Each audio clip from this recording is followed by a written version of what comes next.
Hey, welcome back to the show, and a big thank you for tuning in once again. As always, we've got a glossary waiting for you in the description, so if any word catches you off guard, it's right there. All right, let's dive in.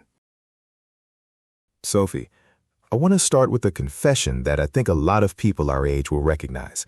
A few years ago, I sat down with a spreadsheet and tried to work out when I might be able to afford to buy a flat. I looked at my salary, my savings rate, typical deposit requirements, average house prices in the cities I wanted to live in, and the number I kept arriving at was somewhere between never and maybe when I'm 60. I did exactly the same thing. Same spreadsheet, same depressing conclusion. And what made it worse was talking to my parents, who bought their first house in their late 20s on a single income. They looked at me like I was doing something wrong, like I just needed to cut back on coffee and save harder. The avocado toast argument. Exactly. As if a generation of young people simultaneously decided to be irresponsible with money at the precise moment that house prices happen to disconnect entirely from average wages. It is a convenient way to frame a structural problem as a personal failing. And I think that framing is worth challenging head-on today, because the housing crisis is not primarily a story about individual spending habits. It is a story about supply, demand, investment, planning policy, interest rates, and decades of political decisions.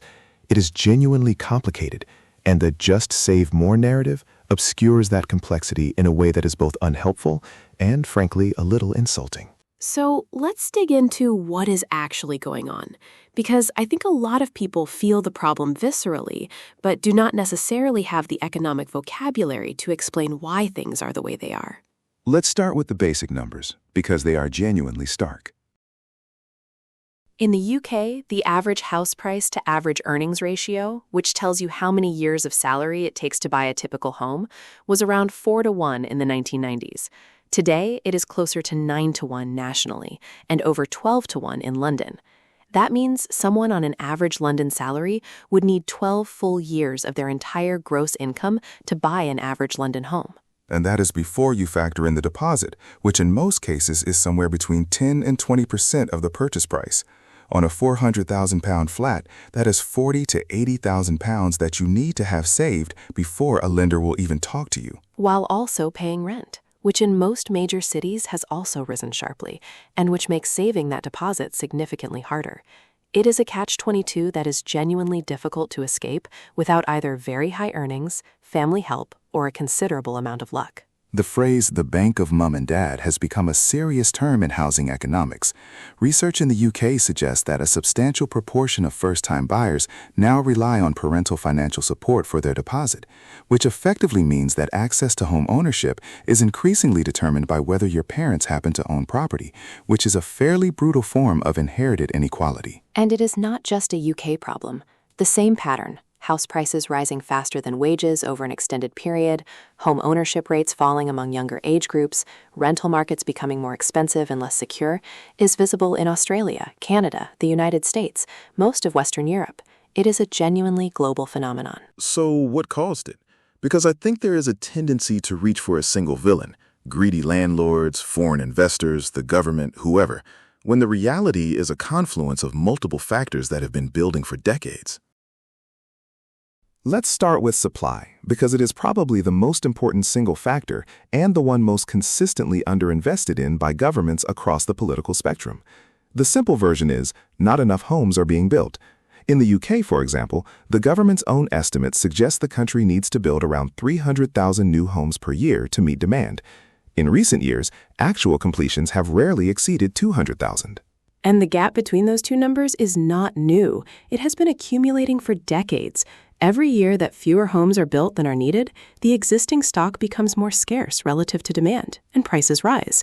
It is basic economics, but it has been allowed to compound over an extremely long period.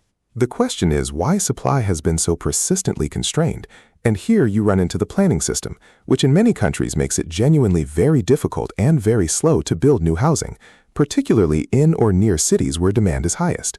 Zoning laws, height restrictions, local opposition to new development, what is sometimes called NIMBYism, not in my backyard, all of these create friction that limits how quickly new housing can be delivered. And there is a political dimension to NIMBYism that is rarely acknowledged openly. Existing homeowners, who are also voters, have a direct financial interest in house prices staying high. If supply increases significantly and prices fall, people who bought their homes as investments, as well as places to live, stand to lose money. That creates a perverse incentive for governments to maintain the conditions that make housing unaffordable, because their electorate depends on it. Which is one of the most genuinely uncomfortable structural problems in housing policy. The people with the most political power and the highest turnout at elections are often exactly the people who benefit from the status quo. Supply is a huge part of the story, but I think we also need to talk about what happened on the demand side, and specifically about the financialization of housing. For most of the 20th century, a house was primarily thought of as somewhere to live.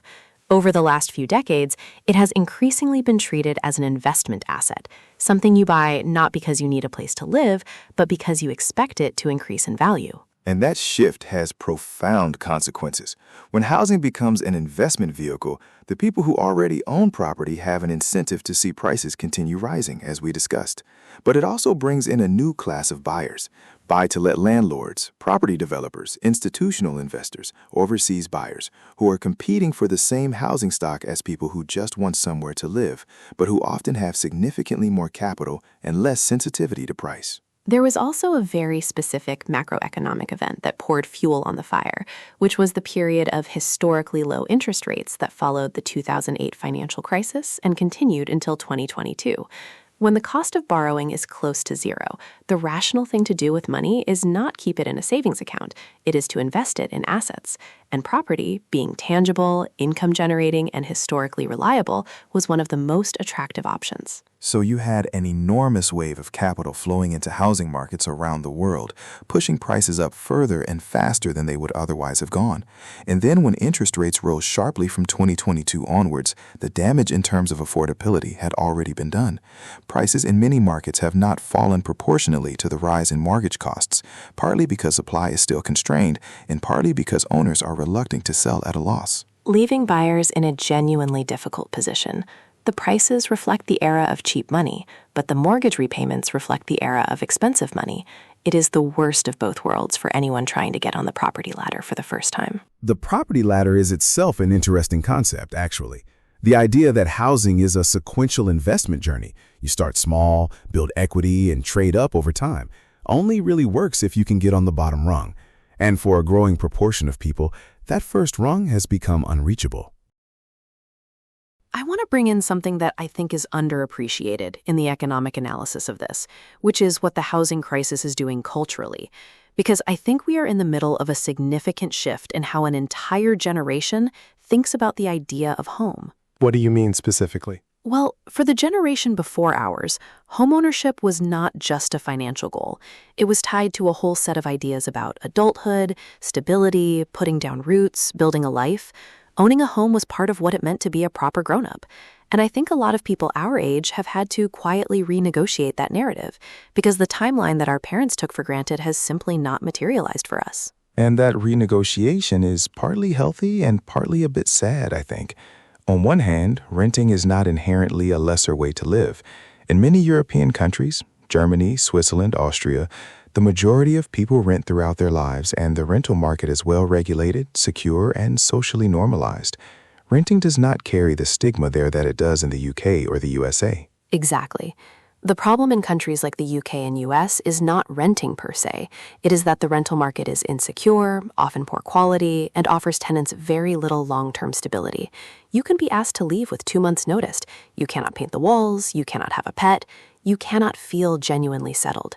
That insecurity has real psychological consequences. So the question is not really, is renting as good as owning?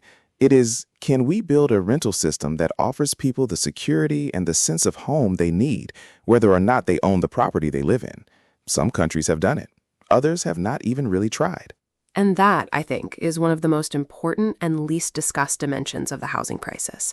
It is not just about affordability. It is about what people need to feel genuinely at home in their own lives. I do not want to leave this as purely a diagnosis of a broken system, without at least gesturing towards what could actually make things better. What do you think the most important levers are? I think the honest answer is that there are no quick fixes. The problem has been building for decades and will take decades to unwind. But the single most impactful thing most economists agree on is building significantly more housing, particularly in high-demand urban areas. That means reforming planning systems, investing in social and affordable housing, and overriding local opposition when necessary. Which requires genuine political will from governments that have historically been very reluctant to upset homeowning voters. Some countries are starting to make serious moves in this direction.